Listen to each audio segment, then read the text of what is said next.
Following the news that Dragon Age Vendelgart was getting a no-death accessibility mode...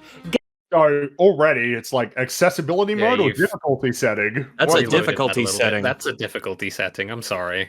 Well, as there are no more difficulty settings. It's all accessibility now. See, like already, like right out of the gate, it's frustrating, right? Oh yeah, it's an accessibility setting. Like, don't do that because like nobody, like, accessibility settings are much more agreeable if you're talking about things like colorblind settings or just like those sorts of things. But compared to like no depth setting in the game, it's like, well, wait, what? Why are you saying that's things like replacing replacing mash inputs with something else for people who would have difficulty with that sort of thing? It's like, yeah, of course that's fine, but that's in Dead Space actually. That's an option in the remake. I have it's a good sort of setting to have. I have a problem with the conflation of terms here because there's such a thing as skill accessibility. Like there are certain games that are more complicated, more simple. I have a great example. Like I just got back from Gen Con, which is a huge, crazy, nerd-filled convention for tabletop and board games and stuff like that. And board games, especially, tend to be very mechanics focused. They usually have a theme, but usually don't spend 4 hours listening to like a Kojima cutscene. In general, at least, while playing a board game, it's all like mechanics, roll your dice, play a card, build a deck, whatever. And there's absolutely accessibility applies to that venue. There's, wheelchair ramps. There's, bright ADA compliant signage throughout. There's, various booths and things like that, required things, parking, all that kind of stuff. So they allow people of various physical levels of accessibility to enter the building. But once you get into the expo floor and play the games, you're on an even playing field. Exactly. Anybody in there can play the games. And some people who don't have a very high level of skill might want to play a lower skill accessibility game. But once you're in there, if you're able to sit down, and generally anybody who's alive is able to sit down and play a game for the most part. I just find it weird. It's like, why the no death one is for disabled people? Like, what disability? What disability are we aiming to take into account here? How did any disabled people play video games before these sorts of settings arose? They didn't. They didn't. Yeah. This is an entire avenue of entertainment that we're now opening up to them because they just couldn't before. De-gamify the game, apparently. Yeah, you're removing the entire purpose of a video game to like. Yeah. If we remove the game from video games, then anybody can do them. You're the best form of accessibility for people who just pretty much can't even play games. Take, for example, a 2-year-old little brother. He's like, I want to play with you, and then you put a control next to him. It's not plugged in. And that's it. Yep. I remember that one. Just gaslight him positively. Be like, "Oh, you got it. Good job. You're doing really good." Wouldn't that be so tempting in your video game to be like, "Oh yes, that mode," and you play it. It's just playing. It's a video of the dev completing the game, and you're just sitting there like, "La la la, I'm doing it." And Mario Galaxy actually had a decent one for that, where like a second player could hold a Wii remote and then catch stars for you and shoot them at enemies. I think I'm just thinking about. You remember how like Xbox made that controller? It was like an accessibility controller that had a whole bunch of different ways. Yeah, they actually just made a new one that's like even more modular. Yeah, they've done some good stuff with that. Microsoft has actually pushed for some really good stuff in that field. It's an interesting one in terms of the idea of making games more accessible beyond the scope of changing the actual like mechanics or design of the game. It's like you change the way that people interface with it directly to make it more accessible compared to having a difficulty setting where it auto aims and you can't die. These people, they're not stupid. They just have a fucked up hand. Just make a better peripheral for them to play the game. They're not stupid.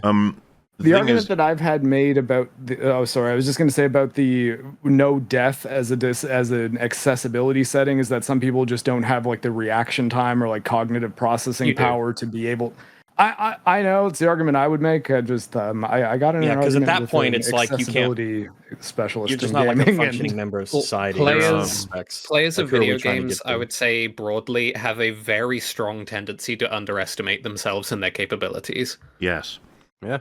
Dude, I feel like Dark Souls as a genre was designed to teach people this, as in like you fight it for the first time and you go, no way, and then 10 times later you're like, a little bit of a way. You can't play a game like Dark Souls unless you truly understand that aspect of video games. You have to get your ass whooped in order to learn. Just take those L's. Well, and when you get to your fucking last try, you actually find about yourself. You're like, holy shit, I'm doing really well now. How's this out? You're just like, yeah. And you're talking about like the idea of difficulty settings that influence like your capacity, the idea of they're based on your capacity to understand the mechanics or wrap your head around the design. Like, well, at that point, I mean, what should it look like, right? If you're playing a strategy game, how much should like there be a thing that says put your guys here and then you win, or like, you know, or like reduces down the scope of the game to like a fundamental level so that it's easier to understand.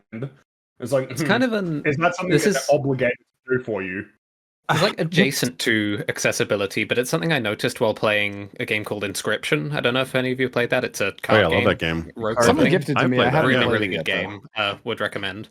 But I play a lot of card games, and I've played a bunch of them online, like Hearthstone, and whatnot, and Simulate. Hearthstone, Legends of Runeterra, Magic the Gathering, Yu-Gi-Oh, Shadowverse.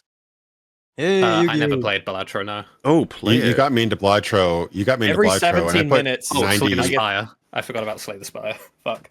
I'm now 90 hours into Balatro because of you, Muller, by the way. It's an awesome game. I love it. Theo, play it, get obsessed and addicted. To go ahead. All right, we'll do. We've got another friend. Every 16 minutes, I see Jay's notification pop up. Jay was now playing Balatro. The thing about that is because things like Hearthstone and Legends of Runeterra and a lot of the PvP ones and stuff, they will have this little eye icon or something that you can hover over to tell how the board state is currently going to resolve when like there's a bunch of stuff that people are trying to do, right? And you hover that and you see, okay, so after everything's happened, what's going to happen? Inscription doesn't have anything like that.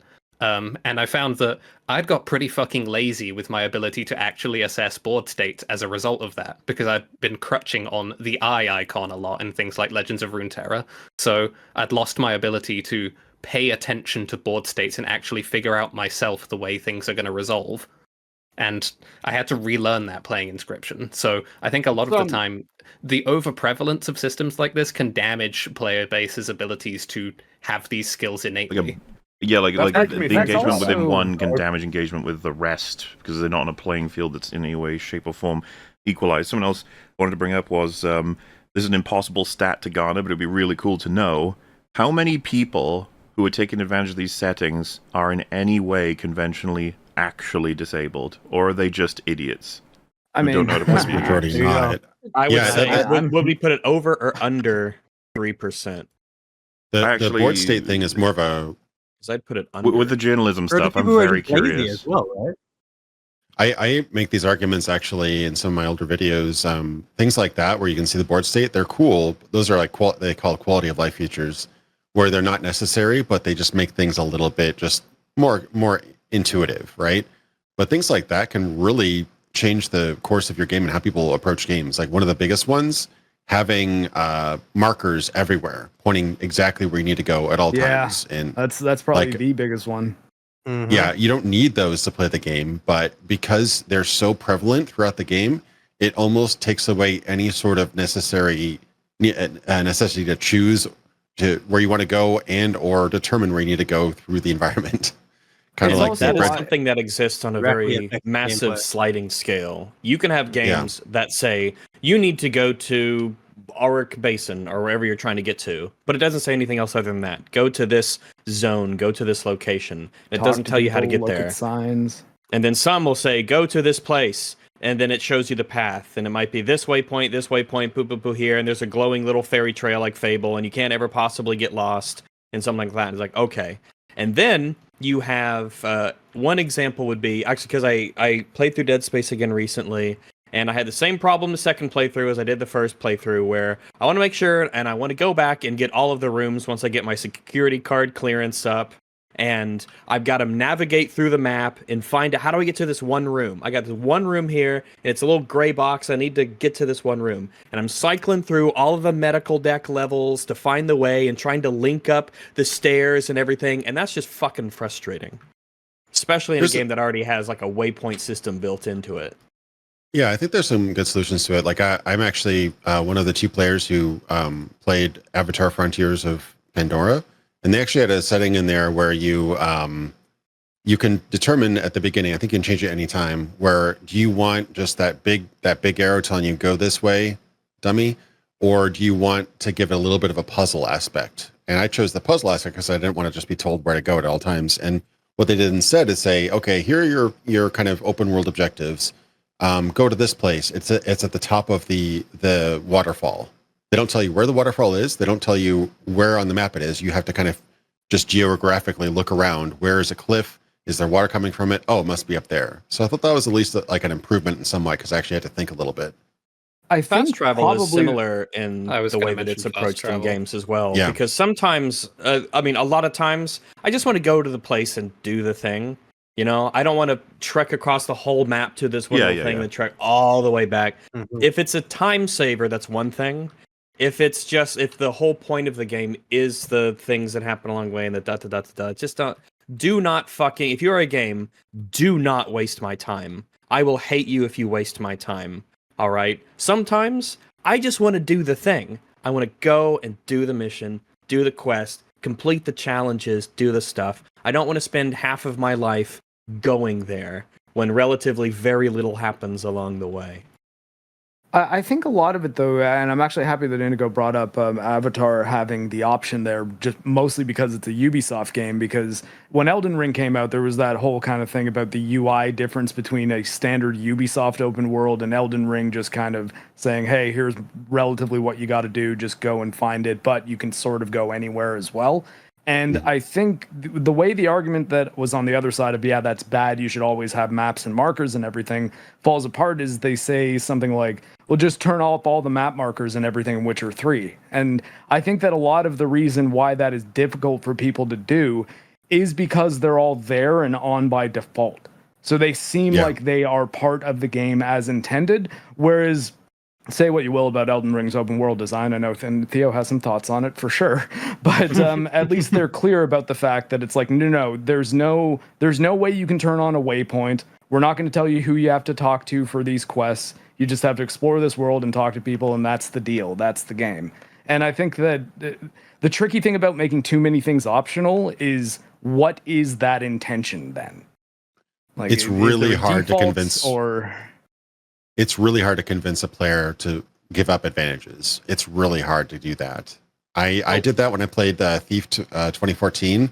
I turned off all that magic crap, all like the seeing through walls and all the other features. And I like that you could turn all that stuff off because I wanted a kind of true stealth game. And it wasn't that, but it definitely made the game better in my book. But you're going to get probably single-digit percentage numbers of players doing that. Good old-fashioned example, that would be trying to convince people to turn off fighter chambers in BioShock. Like, if you do that, the stakes feel much more, I don't know, weighty, I guess, because, man, if you're fighting someone and then you die... That's just going back to last checkpoint or save, right? Well, you don't lose anything if it's a fighter chamber. Well, that's what I'm saying. Without the Vita Chamber, you go back to the... Because I think one of the issues, because in Vita Chambers, even the enemies remain in their current state with like their weaknesses. Yeah, you can literally hit them in the head with a fucking wrench. They kill you. You respawn, come out of the thing, and hit them with the wrench again, like as if you really weren't even dead. Yeah, world permanence regardless of your deaths. But man, I think was the achievement brass balls for playing on the hardest difficulty without Vita Chambers. And I like that. No, I think it makes the game more intense. Should be. Default state for most games.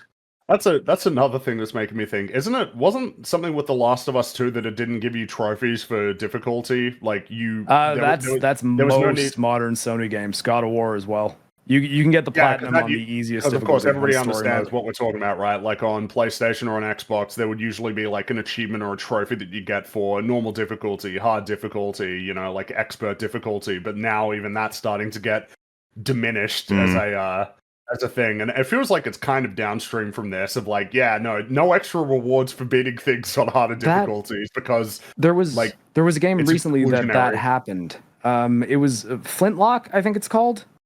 It's like kind of an old-timey game where you're like Black Lady in the Bayou, I think. But anyways, I remember seeing people complaining on Twitter that there was not achievements at all, like no achievements, not even like shoot the 5 guys in the head in a row or anything like that on the story difficulty. And they were really pissed off. And I jumped into a bit of an argument. And there are a lot of people who just want achievements to be a thing that you should expect to get if you go around and do the things in a game. Reward for skill is just being... Yeah, I was just going to say real quick. Reward for skill is something that's being slowly removed from video games. And that's part of the reason I play games in the first place. That's what drives me nuts. Like...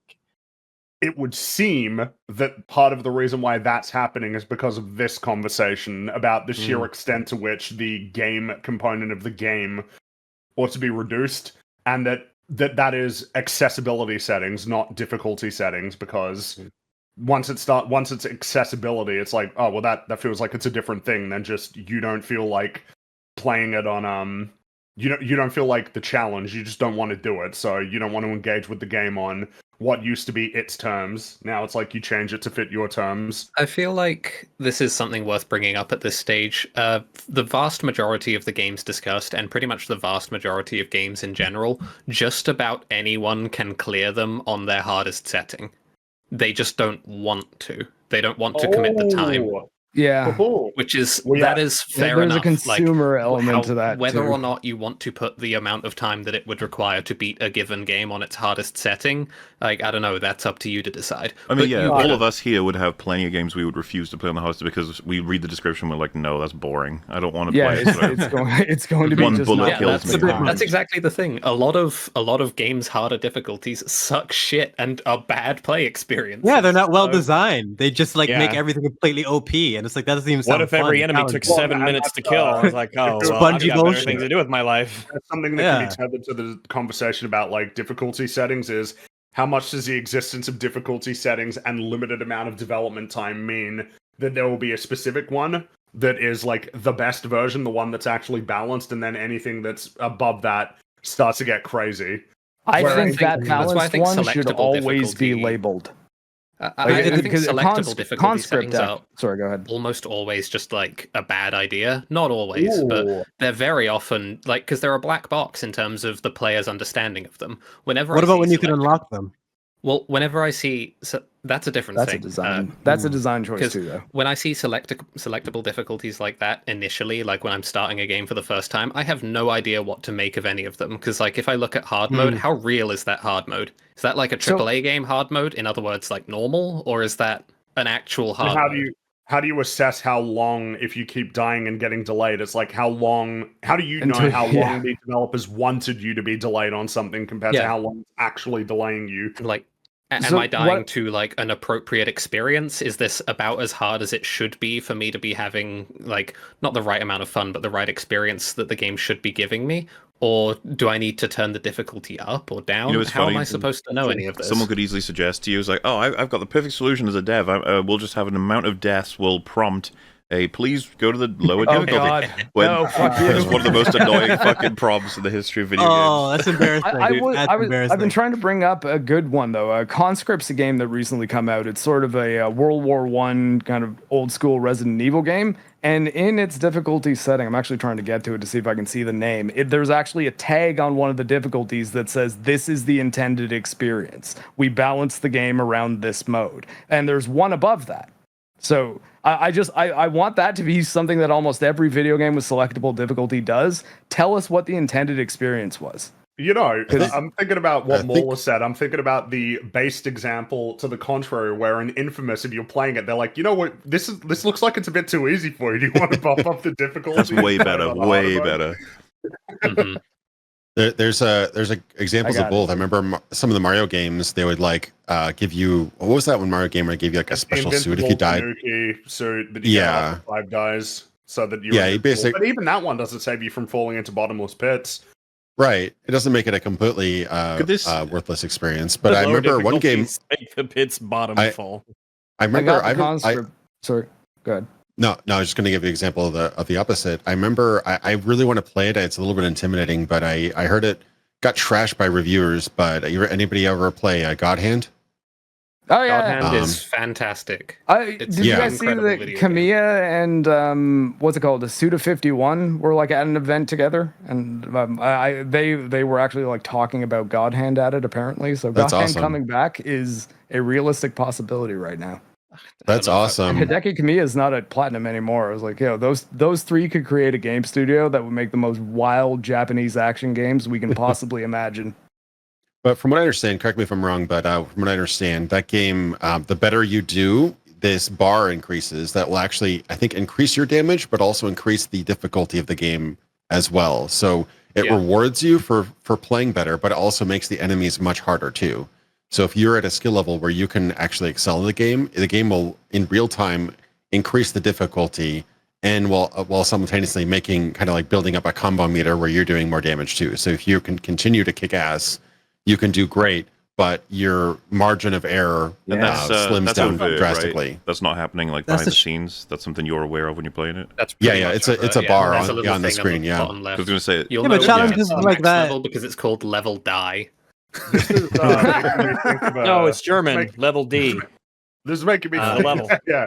That's that's making me think of another thing actually, which is kind of feels like it has to be part of the conversation. Someone with us, someone like Sterling would be. Should a game, if you have difficulty settings where it starts to tell you that you're more awesome if you're playing on a harder difficulty, which plenty of games do, right? Where they say like, you are this, character in this world. Triple right? S rank. You are Give a me God of Hellrider. War, Yeah, give me God of War. If it's doing that, should it, or is that ableist? And then alternatively, should it make fun of you if you're playing on an easy setting? Classic Well, I guess that's what I'm saying is like if you're, because obviously that a lot of the things that we've said like aren't even part of the conversation. We'll just be like, yeah, but it's optional, so shut up.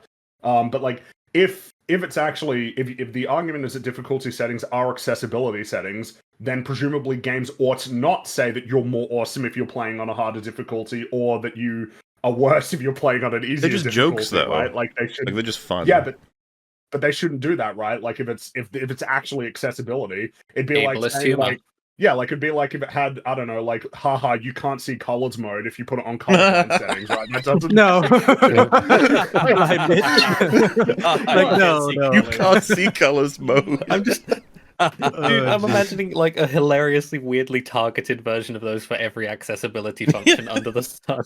Haha, you can't press buttons good, you can't mash. You have no depth perception. When it starts throwing slurs at you, the player's like, oh, that's why it wanted me to input my race before the game began. Maybe you should get good, okay, scrub. it's all coming together. But were you aiming for the thing a meter to the head of the enemy, or what? Just shit in the middle of the game.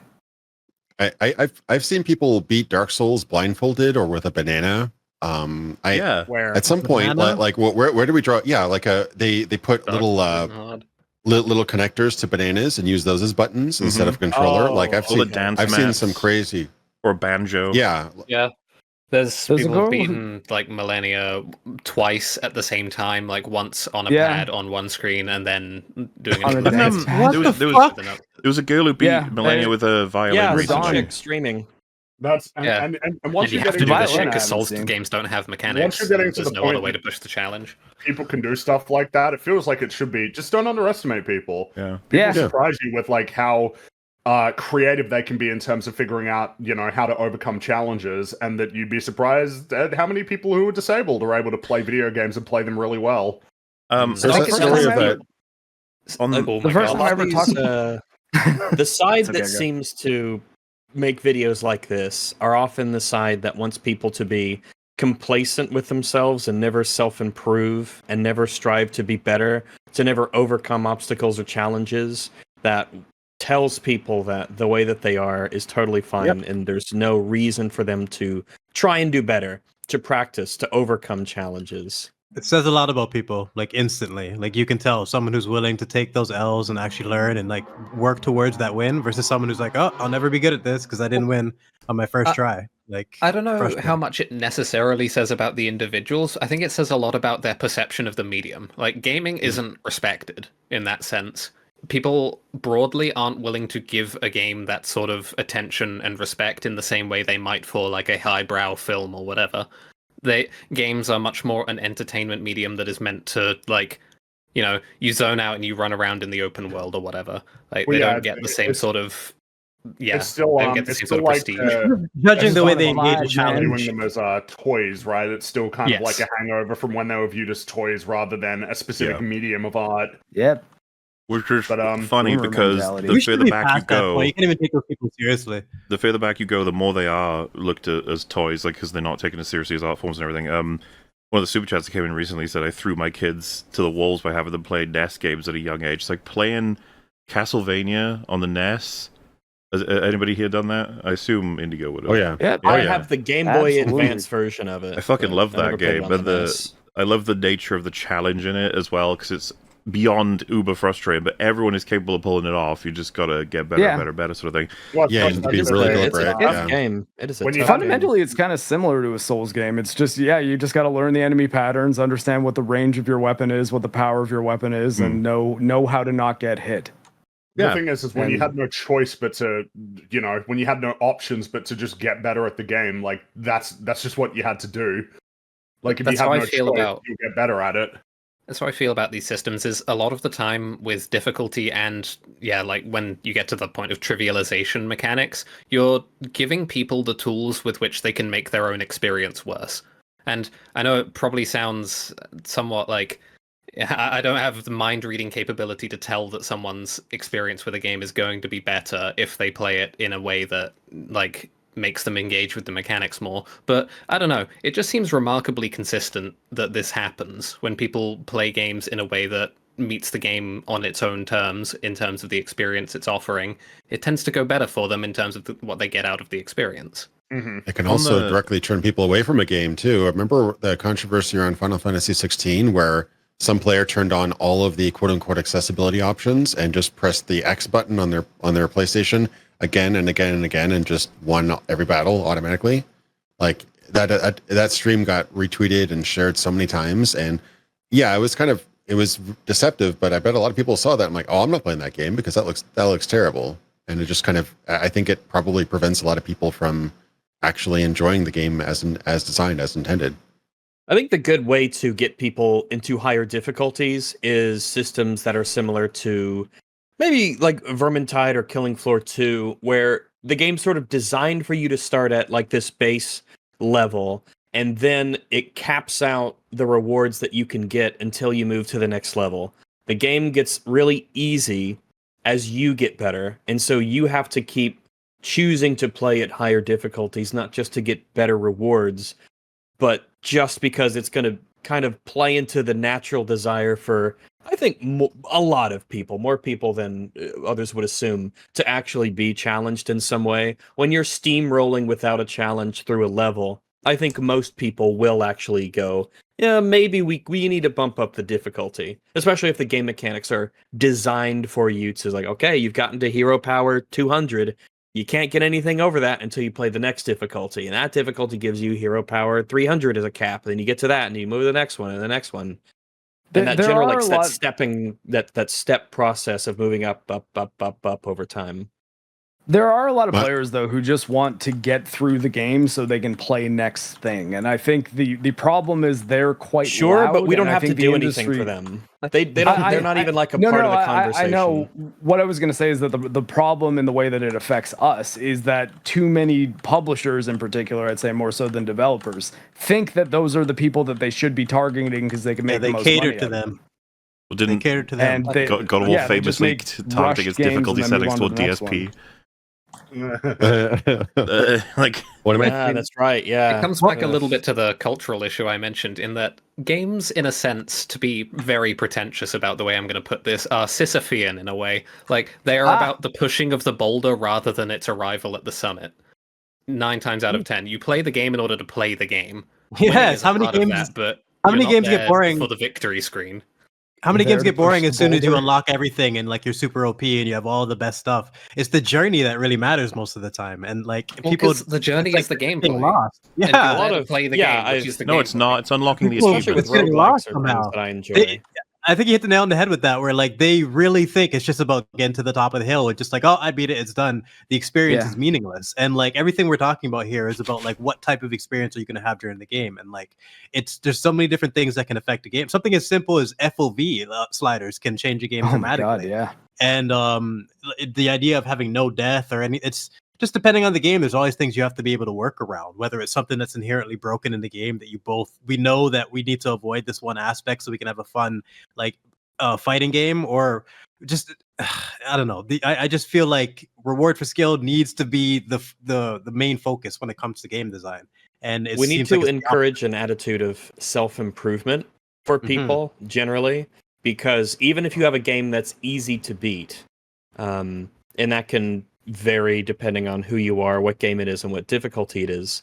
If I play Deep Rock Galactic, and I'm playing it has 5 with modifiers on, like we're probably gonna get through it. You know, I'm at that level. We're probably gonna get through it, but I want to get through it without going down, without 0 deaths.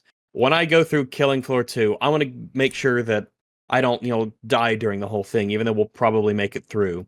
I want to reach a certain DPS per second, or DPS per second, a certain DPS in a game. I know we're going to beat the meta in this MMO, but I want to see if I can make sure that, I'm the healer, no one goes down. That's my personal challenge. Or if I'm playing, a damaging class, I want to get to a certain DPS.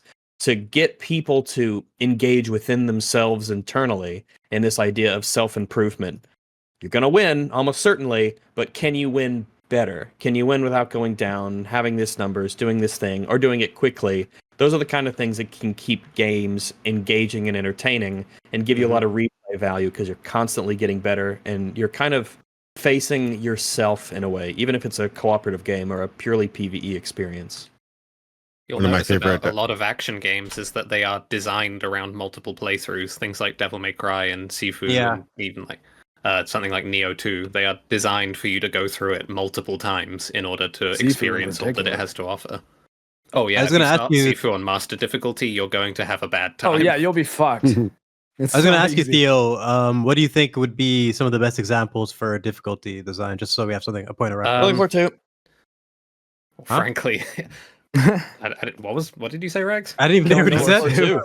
I got floor 2. He's saying Shrek 2, the video game. I speak doggo. Shrek 2, the video game. Some good examples off the top of my head would be Hades, Slay the Spire, Hades Devil nuts! May Cry 5, and if only I were making a video on it. And Sifu, actually. Yeah. Sifu suffers a little bit because, like I said, if you start Sifu on its hard difficulty thinking it's like another hard difficulty, you are going to get killed by the first boss for 20 hours. You know, very bad time. On your note about difficulty settings, how much do you appreciate descriptions that involve, like, this is the one that devs would play on, or something like that? That help? Devs are shit sometimes. I like that a lot. Help anything. Oh, well, It depends on the game. What they play on. The one they definitely depends on it, the game. The experience that they intended. I think labeling that is good. Like, it's what I was mentioning about conscript. I looked it up. It says soldier, and the way it says is this is the intended experience recommended for all first playthroughs. And then veterans is select this game if you've played it before because resources are going to be really tight, and if you don't understand the mechanics, you're not going to be able to get through it probably. I like a bit of texts that are very into meta-y and acknowledge like the real world. I enjoy that instead of just this is tough. Is like I way prefer stuff like it's like okay, cool. We tested it on this one. Or like the final one says the devs had trouble completing this one. Best of luck. ESP could not complete this difficulty. It's like, okay, so we're clicking that one then. We're clicking but that. it's an insight into the developers, and it does. I like that because there is a part of me that wants to know when they made this game, what is the general level of skill that they sort of are aiming for in their design. That's why a lot of the times I'll play a game on its normal mode the first time because I want to know what are the devs, what are they trying to create here? What are they trying to build? What do they expect of me? And then I can play through on its higher difficulties later. But it sort of establishes this, almost like this weird baseline of what's expected of most people. But then what do you do? What happens, like with what Theo said, when they have multiple modes that you can start with? Like, how do you know actually which is the intended one? In some cases, it's almost always there's almost always going to be a normal or default mode in games. Thing is, though, it's are very games rare that there isn't. The intended experience for a lot of games, though, isn't the normal. Like Halo, very famously, Bungie said that heroic is the intended experience. Heroic is canonical difficulty. But heroic is what they want you to play it on. Yeah, like so. If you want it to be harder, you've still got legendary, but they know that most mainstream people will probably want to select normal, and then people who aren't good at video games will select. I think it was novice. Well, then I would say that if they intend for people to play it on heroic, then it should be normal. That should be normal. And heroic should be harder than that, and legendary should be harder than that. But legendaries mean difficulty anyway. But So Japanese games, often their normal modes will be hard as fuck, but American games have sort of conditioned their normal to mean mass consumer who doesn't really play a lot of video games. So you should definitely buy this one, and the normal difficulty will be just fine for you. I don't think that's a good thing, but it is sort of how it is. Yeah, I've read many stories about QA stuff where like they'll fine tune it to Japanese audiences and port that difficulty in America and be like, "What the hell is this? This is impossible." It does happen. That sort of Berserk taps into the PS2 concern game I was have not about easy. these sorts of or that sort of disclaimer on these sorts of difficulty settings is I wonder how far it like implicitly invalidates the other selections that aren't defined as this is the quote unquote correct one, and also how far one of them being marked as the developers intended. You have to wonder like who are they balancing around, because this is the experience we intended, assuming a player like DSP is going to be a non-trivial number of situations like this. And unfortunately, I'm not DSP, so I get the feeling that balancing around DSP is going to be below the threshold that I'm going to appreciate. Yeah, I mean, that is fair, although I think survival horror games are kind of unique in the sense that your resource management might involve knowledge of an area, especially if there's points of no return. So like for that kind of game, I generally would say that identifying what the first playthrough difficulty is intended as would be important, because if the other difficulties are designed assuming you already know everything about the game and you're just trying to get a bigger challenge out of it, then, you know, it would be nice to have like some indication of this is the balanced one, and the other one's going to be a challenge if you want a bigger challenge, and the other one is going to be easier if you want it to be easier. Yeah, with survival horror, that actually brings up a good point. You can actually soft lock yourself through mistakes that you made much earlier in the game, so that's actually pretty tough to balance for everybody. Game, right? Yeah, it depends on the game, but one of my favorite mechanics that I don't think they ever brought it into Dark Souls and Demon Souls. It actually kind of helped sell me on the game because of just how cruel it was. Every time you defeat a boss in an area or do certain like you kill an invading player or whatever, you get a bonus toward your world tendency. So it actually makes the world lighter. It kind of makes it, you know, things a little bit easier. You get a little bit less rewards for souls and stuff, but it makes the world brighter. The more times you die in full body form, it actually makes the world harder. So if you suck at the game and die more and more and more, the game, that area gets actually harder for you. And I thought that was so incredibly cruel, but also funny that it basically kind of, it also gives you more souls per kill. So it actually is sort of good and bad, but that game, the Dark Souls franchise in general is very much incentivizing you to get better. Like, come on, get better, because this game is not going to let up. And I kind of like that attitude. But that obviously doesn't apply to all players. Not all players enjoy that, but I thought that was pretty funny that they had that. I don't think they ported that to Dark Souls, though. Shadow of Mordor had something kind of like that, where like if you died to just a random orc, that orc would like level up, and if you died to it again, like you get stronger and stronger, and suddenly he'd be like a general, and it's like, ah, shit, he just like, it makes it so much more difficult. They patented it made you so mad. That system's never been seen again. Because they patented it. I love that. The Nemesis system. I don't know if they trademarked it, but I love that. I could have sworn that was the controversy. I thought it was so unique. That could be its own topic. That was a big deal. And then it actually in 7 years. I thought that was so unique, man. I'm very maybe there hasn't been a ruling on it, actually. I was under the impression that it was deemed that they could not copyright something like that as a game mechanic. They could only make it not be called the Nemesis system and not use the same code. But that might have just been the defense's argument, right? Like, I'm actually not sure. There have been a couple systems in video games that have been patented, and that's, I think, incredibly damaging to game dev, because every game is borrowed from every other game in some regard. Yeah. Like, there's almost been no unique games. Wait, so you're saying they patented it, but they didn't make any more movies? I'm sorry, didn't make any more James games? Moore in chat at least said that they did successfully patent it. I remember that being the big deal, yeah. And they haven't made, like, they haven't released a game since Shadow of War, which was like 7 years ago. So it's just stuck, the entire game. Well, there's also just this notion that, like, what you've done is cheap and mean, like, to everyone else. Another example, I think, was Bloober Team, where they like patented this particular technology of running two worlds at once. So, you know, you're in a place, and then you know your character has some kind of like mental flame, and then it's like, and you're in a different vision, an evil vision or something. They had like technology for that they patented, and every time this happens, it's always like, why you being cunts? Like, everybody has different versions of this across history. You're definitely not the first, but now that you've done this, why I'm pretty pissed. It makes it harder for other people to make their own shit, because now you're going to be there like a vulture, being like, we should be paid for this. It's like, no.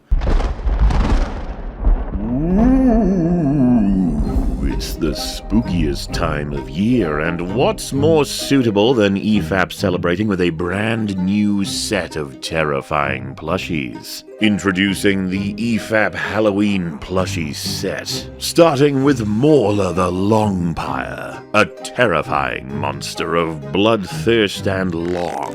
This cuddly beast is both infamous and primal in his desire to drain the very soul from the world of media, and he's coming for you. But he's not alone. How could the Longpire be complete without his trusty doggo? Ragzolantern. Poised charmingly in his pumpkin, your Ragzolantern will be there to offer his support and encouragement and sarcastic commentary to all your endeavors. This gourd-adorned Shiba Inu will give your pumpkin patch a pantalooned pooch's worth of company, and of course, both of these fine, fiendish fellows are joined by yet another. Though his eyes may have all the seeming of a demon's that is dreaming, Fringy the Raven will gladly perch atop your couch, cuddly and at the ready. This corvid ventures nowhere without his scythe, and he's more than ready to slash his way through all obstacles. But not without the final member of this cutthroat cohort. Hear the bell as it strikes the hour of the wolf. When the midnight sky is red, a beast shall emerge from the forest to plunder your local pizza parlor. Behold, the dreaded werewolf, complete with the sunken eyes of a beast who avoids the searing heat of the sun, carrying with him a slice of his latest victim. This legend of the night will surely be a fantastic addition to this crew of dark demons and pumpkin playmates. But that's not all, no sir. Have you ever left home only to worry you're leaving the members of your favorite podcast behind? Do you despair when Mauler's commentary, Fringy's laughs, Wolf's fury, or Rags' puns aren't around anymore? Well, anguish no longer. Now you can stay warm and cozy during those chilly autumn days while constantly explaining to everyone that, no, it's not electronic fapping, I swear. Introducing the official Every Frame a Pause Halloween hoodie. Perfect for lounging around indoors, shopping, long walks on the pier, weddings, baby showers, funerals, Halloween, Christmas. Complete with the expected furnishings of the season, as well as some gorgeous artwork by Black Soul Odin. The EFAP hoodie is ready to keep you warm and comfy through those winter months. There may even be a surprise guest on the back. Pick up yours today, because once the campaign ends, it'll be gone for good. And don't forget Mauler the Longpire, Ragzolantern, Fringy the Raven, and Werewolf. Completing the EFAP Halloween set. For every item you pick up together, the discount will increase. Be sure about what you'd like before it's too late, as the spooky season will not last forever. Find them all at makeship.com/shop/EFAP. All links can be found in the description. Thank you all so much for watching and supporting the show. We will see you next time.